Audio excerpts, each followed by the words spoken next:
ইহার চেয়ে হতেম যদি। দেখা যাক, এই পর্যায়ে 1994 বিতর্কে অংশগ্রহণ করছেন 6 জন।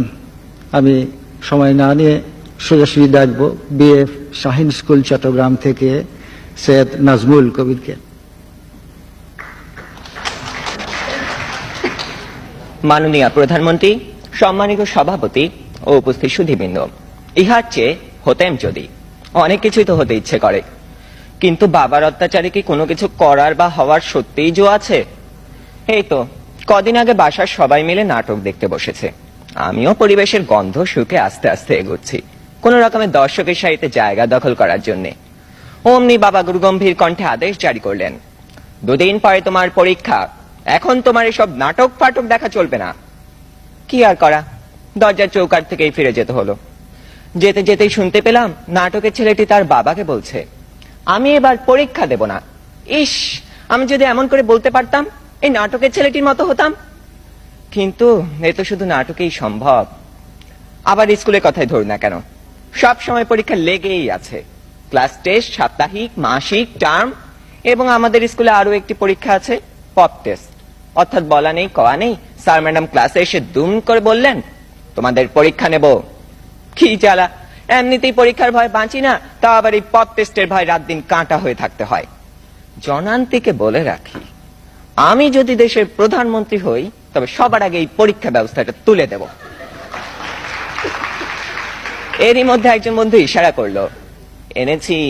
বুঝতে পারলাম গতকাল তাকে হুমায়ুন আহমেদের বোতল ভূত বইটা আনতে বলেছিলাম। কোন রকমে পরীক্ষা শেষ করে উঠে গেলাম লাস্ট বেঞ্চে। দুজনে মিলে মজা করে পড়তে শুরু করে দিলাম। গল্পে আছে হুমায়ুন ভূত পোষে, তাও আবার বোতলে করে পকেটে রাখে। সে ভূতের খাবার চাঁদের আলো। ক্লাসের একজন যখন একথা বলে দিল, তখন অঙ্ক স্যার বোতলটা নিয়ে ভূতটাকে এক ঢোকে পেটের ভিতর চালান করে দিলেন। অমনি স্যারের পেটের ভিতর গুড়গুড় শব্দ উঠতে শুরু করলো, আর তিনি হেঁচকি তুলতে লাগলেন। দম ফাটিয়ে হাসতে যাব, হঠাৎ কানে টান পড়তেই শটান দাঁড়িয়ে গেলাম। বইটা পড়তে পড়তে টেরই পাইনি কখন ইংরেজি ম্যাডাম চলে গেছেন আর এসেছেন জমদূত প্রায় আমাদের অঙ্ক স্যার। বইটা নিয়ে গেলেন হেড স্যারকে জমা দেবেন বলে। তার মানে আরো এক দফা শাস্তি। আপনারাই বলুন, এত শাসনের মধ্যে স্বাধীনভাবে কোনো কিছু করার উপায় নেই তো হওয়ার উপায় আছে? ধন্যবাদ সবাইকে। নাজমিল কবির, পরীক্ষা সম্পর্কে এত ভীতি কেন? এবং পরীক্ষা তুলে দেওয়ার জন্য প্রধানমন্ত্রী হতে চাচ্ছ, কিন্তু প্রধানমন্ত্রীর চেয়ারটা বড্ড উষ্ণ, বড্ড কণ্টকাকীর্ণ, ওখানে বসে থাকা খুব শক্ত। তো যাকে পরীক্ষাকে সহজ করে দিলে চলবে তো? আমরা নাই ওই চিন্তা করব। এরপরে বক্তব্য রাখবেন নাহিদ আক্তার, হোলি ক্রস কলেজ বালিকা উচ্চ বিদ্যালয় থেকে। মাননীয় প্রধানমন্ত্রী, সম্মানিত সভাপতি ও সুধী দর্শক মণ্ডলী, রসকসবিহীন পড়াশোনার চাপে যখন ক্রমেই চিড়ে চ্যাপ্টা হয়ে যাচ্ছি, তখন মনে হয় ইহার চেয়ে হতেম যদি শিক্ষা বিভাগের প্রধান, তাহলে ব্যবস্থাটা এমন করতাম যাতে প্রতিটি ছাত্রছাত্রী সহাস্যবদনী পড়াশোনাকে গ্রহণ করতে পারে, প্যাঁচার মতো মুখ করে আর কাঁধে এক গাদা বইয়ের বোঝা ঝুলিয়ে যেন কাউকে স্কুলে যেতে না হয়।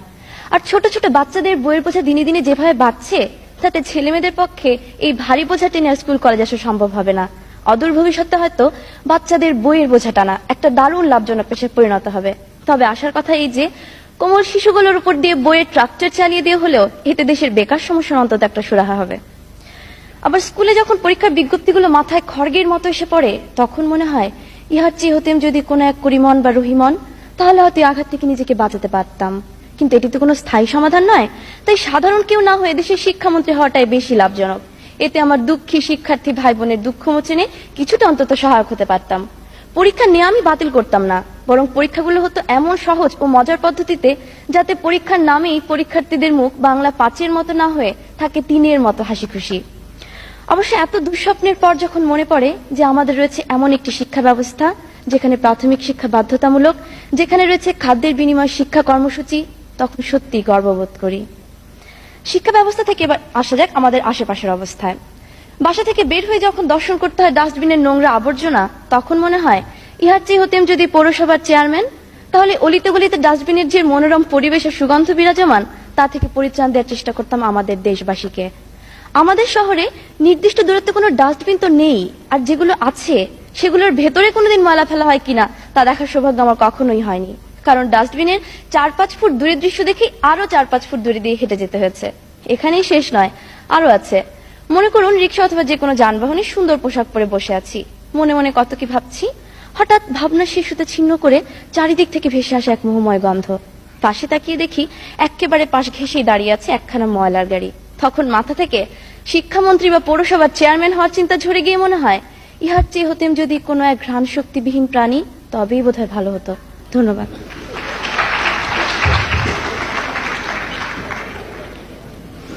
নাই ডাক্তার, পরীক্ষা সম্পর্কে তোমার পূর্ববর্তী বক্তা শেখ নাজমুল কবিরও ঠিক ওই একটা ভীতির প্রকাশ যেন লক্ষ্য করছি আমরা। পরীক্ষা দিয়ে প্রমোশন পাওয়া যায় এবং প্রমোশন পাওয়ার পর বাপ মার কাছ থেকে আদর যেটা, ওটাও তো অনেকটা আকর্ষণীয় নয়? আর তাছাড়া পরীক্ষা এই ক্ষেত্রে যদি বাদ দেওয়া যায়, জীবন ক্ষেত্রে যে পরীক্ষা, তার হাত থেকে তো অব্যাহতি পাওয়া যাবে না। এই জন্য আগে থেকে একটু তৈরি থাকলে ক্ষতি কি? এরপর বক্তব্য রাখবে নাজমুস সাহার অন্তরা।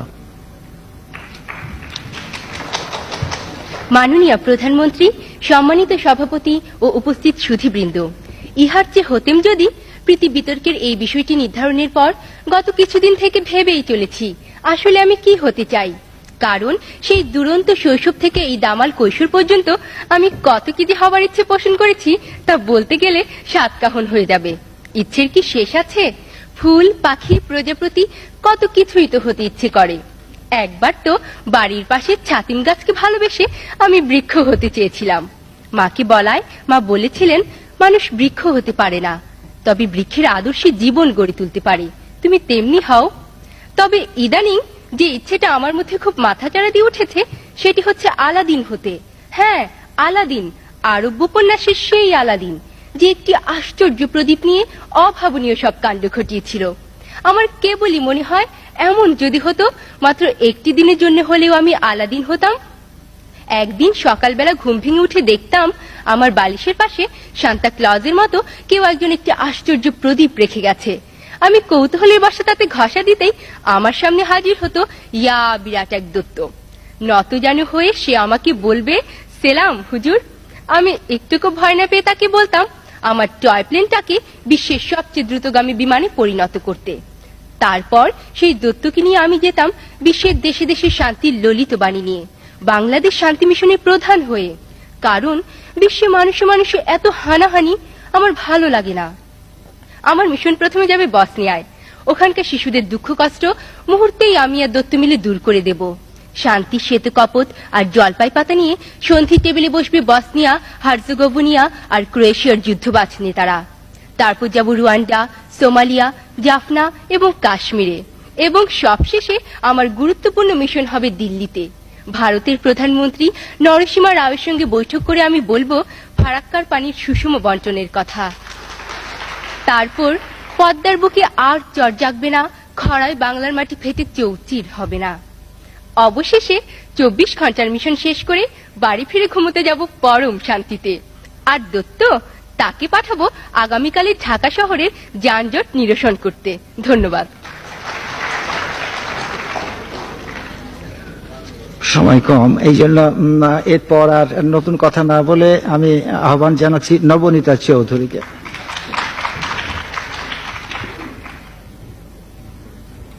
মাননীয় সভাপতি, যাহা চাই তাহা ভুল করে চাই, যাহা পাই তাহা চাই না।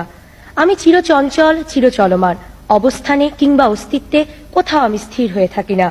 সতত এগিয়ে চলেছে যে মানব সভ্যতা, আমি একাধারে তারই উত্তরাধিকারী এবং কাণ্ডারি। সতত এগিয়ে চলা সভ্যতায় আমার জন্ম, আর সতত নিজেকে বদলে নূতন করে নেবার সাধনায় আমার জীবন। অনাদি থেকে অনন্ত পর্যন্ত মহাকালের যে অসীম পথের বিস্তার, আমি তারই পথিক। যখন পেছনে ছিলাম প্রাণ বলেছে এগিয়ে চলো, এসেছি এখানে। প্রেরণা তাগিদ দিচ্ছে হেথা নয়, অন্য কোথা, অন্য কোথা, অন্য কোনোখানে।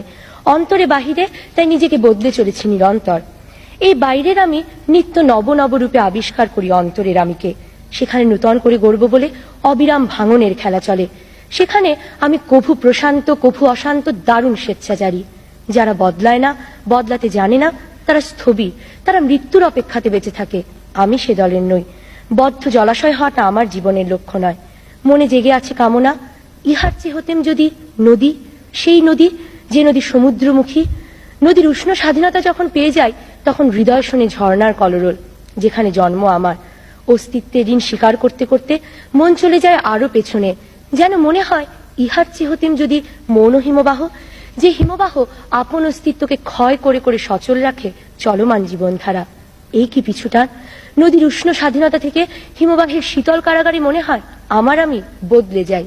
ইহার চেয়ে হতেম যদি কবি, সেই কবি যিনি অকুণ্ঠ উচ্চারণে বলেন, স্বাধীনতা পেয়ে গেলে আমি পরাধীন হতে ভালোবাসি। স্বাধীনতার কথা উঠলে আমার মনে নানা প্রশ্ন জাগে। মনে হয় মুক্ত স্বাধীন স্বদেশে জন্ম আমার, এই কি সর্বোত্তম সুখ! মন বলে স্বাধীন দেশে জন্মের চেয়ে সুখী হতো ইহার চেয়ে হতেম যদি স্বাধীনতার জন্য প্রাণ বাজি রাখা এক মুক্তিযোদ্ধা। মুক্তির যুদ্ধ শেষ হয় কি কখনো? অভাব থেকে মুক্তি চাই, অশিক্ষা থেকে মুক্তি চাই, অন্ধকার থেকে আলোতে মুক্তি চাই। মুক্তির মিছিলে আমি যোদ্ধা হতে চাই। তাই মনে হয় ইহার চেয়ে হতেম যদি এমন একজন যার হাতে আছে প্রদীপ, যে প্রদীপ যুদ্ধ করে, সাধ্য মতো যুদ্ধ করে, আমৃত্যু যুদ্ধ করে আধারের বিরুদ্ধে। ধন্যবাদ। চমৎকার নবনীতা চৌধুরী। যুদ্ধের জন্য প্রস্তুত হও, জীবন তো দীর্ঘ, জীবনের প্রচুর যুদ্ধ করতে হবে, কিন্তু যুদ্ধের কথা আসছে কেন? শান্তি, বরং যুদ্ধের পর যে শান্তির যে প্রয়াস, এর দিকে নজর দেওয়া তো যায়। আর আমরা দেখেছি, বহু যুদ্ধ দেখেছি, যেমন ৭১-এর মুক্তিযুদ্ধ, অসংখ্য প্রাণের বিনিময়ে আমাদের স্বাধীনতা লাভ হয়েছে। স্বাধীনতা লাভ যেমন কঠিন ব্যাপার, এটাকে সংহত করা, সংরক্ষণ করা তার থেকে অনেক শক্ত ব্যাপার। এই জন্য যুদ্ধের প্রয়োজন নেই, এই জন্য সৃজনশীলতা, প্রত্যয়ের প্রয়োজন। এরপরে বক্তব্য রাখবে তানজিমা সুলতানা।